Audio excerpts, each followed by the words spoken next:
Sorry ass DJ. Hello everyone, welcome back to my channel. My name is Mery. In this video guys, mag-share po ako sa inyo ng isang napaka-simpleng kaalaman.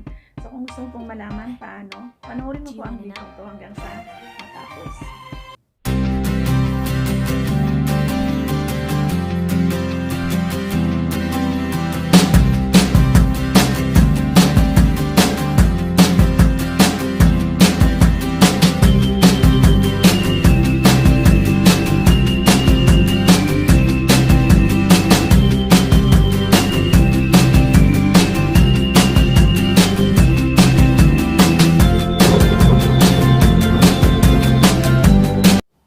So what is OTG nga ba guys? Ano nga po ba ang gamit ng OTG? Ang OTG po ay it allows you to connect from your smartphone to other devices.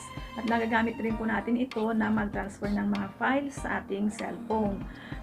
Katulad ng halimbawa, loaded na po yung phone nyo, yung memory niya, kahit yung SD card na ginagamit po natin is punong-puno na po siya, pwede po natin i-transfer gamit po ng OTG. Transfer po natin sa mga flash drive na pwede nating gamitin. So ayan guys, mag-start na po tayo. Bali ang gagawin po natin, i-charge natin ang cellphone na ito from dito na cellphone. So gagamit lang po tayo ng OTG. So ito po, ayan. Ang dami pong gamit nito guys. And then, kailangan din po natin ng cord. So ayan. So ang gagawin lang po natin, i-connect lang po natin dito. Ayan. And then, connect po natin ito. And then, sa ibang cellphone kasi, need mo pang i-on yung OTG. Pero sa cellphone kasi nagamit ko, automatic na po yan. Connected na po yung OTG.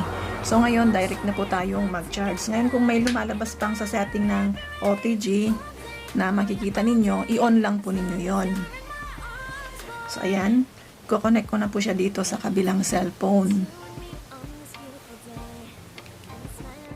So ayan guys, nakita po natin, charging na po siya.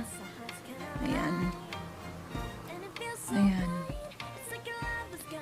So, napakadaming gamit po ng OTG guys. Pwede tayo mag-transfer ng mga files sa ibang phone or sa mga USB flash drive natin na ginagamit para kung loaded na yung cellphone mo sa ang dami-dami ng files or any mga nakalagay, need mo na i-transfer para hindi mabagal po yung cellphone mo.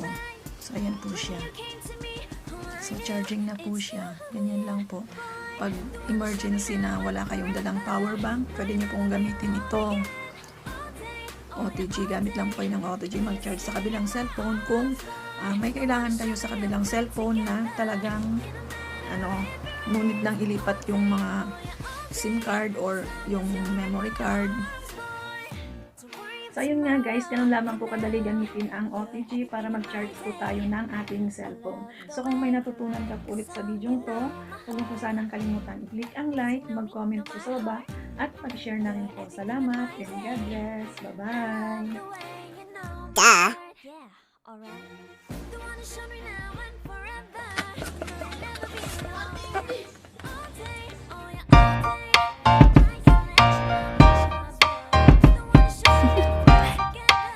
Do you want to know? Well, I've been thinking about you, and I think I have to listen, because the sun is up, it's a beautiful day. My beginning will be as bright as the sun. Come, won't you come?